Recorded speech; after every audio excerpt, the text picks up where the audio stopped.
देखो, व्यक्ति ने प्रश्न किया, क्या ये सृष्टि किससे उत्पन्न हुई? बोलो, परमात्मा से उत्पन्न हुई या किसी और से उत्पन्न हुई? तो स्वामी दयानंद सरस्वती समझ गए कि ये फंसाना चाह रहा है, उलझाना चाह रहा है। अब ऋषिवर दयानंद ने कहा कि सृष्टि परमपिता परमात्मा से उत्पन्न नहीं हुई, बल्कि परमात्मा ने क्या की? बोलो, उत्पन्न की। कितनी गहराई से विचार करते थे ऋषिवर दयानंद, और वो कहते हैं परमात्मा सृष्टि का निमित्त कारण है। उपादान कारण कौन है? बोलो, प्रकृति। अर्थात निमित्त कारण किसे कहते हैं? जो किसी वस्तु को बनाता है, और जिससे वस्तु बनती है वो क्या है? बोलो, उपादान कारण। दोनों चीजें समझ में आ गई। और जो वस्तु बनकर तैयार होती है, कार्य, वो है साधारण कारण। तो तीन कारण है, एक है निमित्त कारण, दूसरा बोलो उपादान कारण, और तीसरा साधारण कारण। जो किसी चीज को बनाता है वो निमित्त कहलाता है, जिससे उस वस्तु को बनाता है वो क्या कहलाता है? बोलो, उपादान कारण कहलाता है। और जो वस्तु बनकर तैयार होती है कार्य रूप में, वो क्या है? बोलो, साधारण कारण। तो जब कहा कि सृष्टि क्या परमात्मा ने बनाई, तो ऋषि कहते हैं नहीं, परमात्मा निमित्त कारण बना, परमात्मा से उत्पन्न नहीं हुई, निमित्त बने हैं, लेकिन प्रकृति इसका क्या है? बोलो, उपादान कारण है।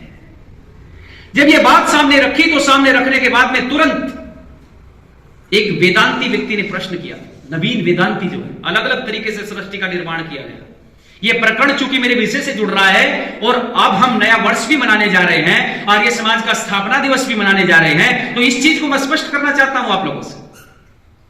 महर्षि दयानंद सरस्वती कहते हैं कि इस संसार के अंदर तीन सत्ताएं अनादि हैं। पहले भी कई बार लोगों से सुना होगा, विद्वानों से आपने। कौन है? बोलो, ईश्वर, जीव और बोलो प्रकृति। ईश्वर की अलग सत्ता है, जीव की अलग सत्ता है, और प्रकृति की बोलो अलग सत्ता है। याद रखना, सृष्टि में और प्रकृति में अंतर है।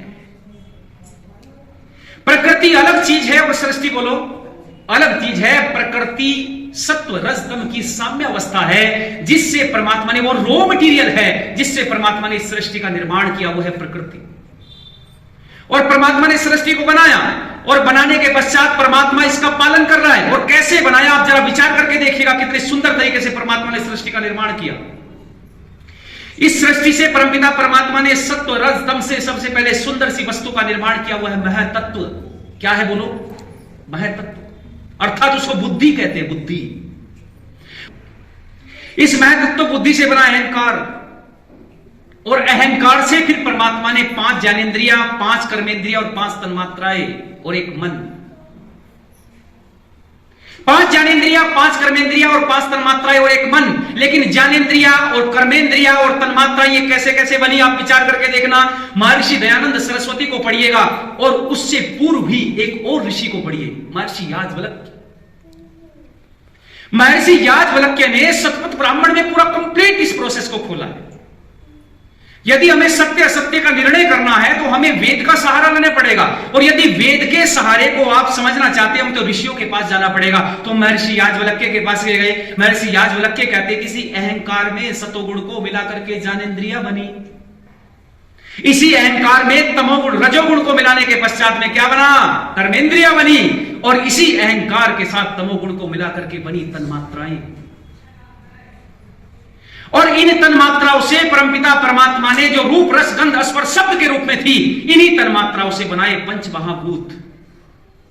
और उन 5 महाभूतों को जब परमात्मा ने बना दिया, तो बनाने के बाद में जो आप देखते हैं पृथ्वी, जल, अग्नि, वायु, आकाश, और इनसे फिर परमात्मा ने अलग निर्माण किया सृष्टि का। और कैसे निर्माण किया? तो महर्षि याज्ञवल्क्य बड़ी गजब की बात कहते हैं। शतपथ ब्राह्मण में वो लिखते हैं कि मैं, जब उनसे लोगों ने पूछा कि हे महर्षि, मैत्रेयी और कात्यायनी ने उनसे पूछा, दोनों पत्नी ने, कि जरा ये बताओ परमात्मा ने सृष्टि का निर्माण कैसे किया है ऋषिवर।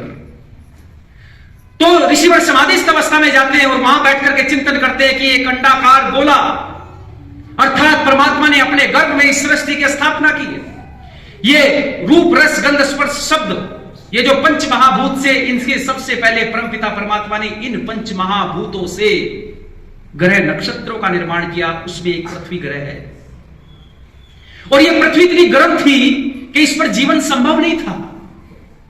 फिर परमात्मा ने के उदजन एक तत्व, और उस उदजन से परमपिता परमात्मा ने पृथ्वी के चारों तरफ जल का निर्माण किया। आप विचार करके देखिए, क्यों किया? क्योंकि वो गर्म थी पृथ्वी, उसको ठंडा करना था, चारों तरफ जल ही जल हुआ। और जब गर्म वस्तु के पास में जल आता है तो क्या बनता है? बोलो, वाष्प बनने लगता है, जल गर्म होकर के ऊपर उठने लगा, ऊपर गया, नमी पाकर के फिर वर्षा होने लगी, बार बार वर्षा हुई, बार बार वर्षा हुई, और इस गर्म पृथ्वी पर धीरे धीरे क्या होने लगी है बोलो? ठंडी होने लगी। और जब पृथ्वी ठंडी हो गई तो परमात्मा ने इस ठंडी पृथ्वी पर फिर वनस्पतियों का निर्माण किया। परमात्मा ने वनस्पतियां बनाई, परमात्मा ने जितने भी जीव जंतु हैं वो बनाए, और सबसे अंत में परमात्मा ने किसको बनाया बोलो? मनुष्य को बनाया।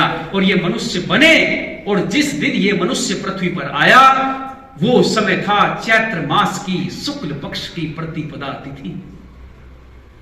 चैत्र मास के शुक्ल पक्ष की प्रतिपदा तिथि को जब सृष्टि बनकर के तैयार हो गई, उस दिन ही हम सब क्या मनाते हैं? जरा जोर से बोल दो।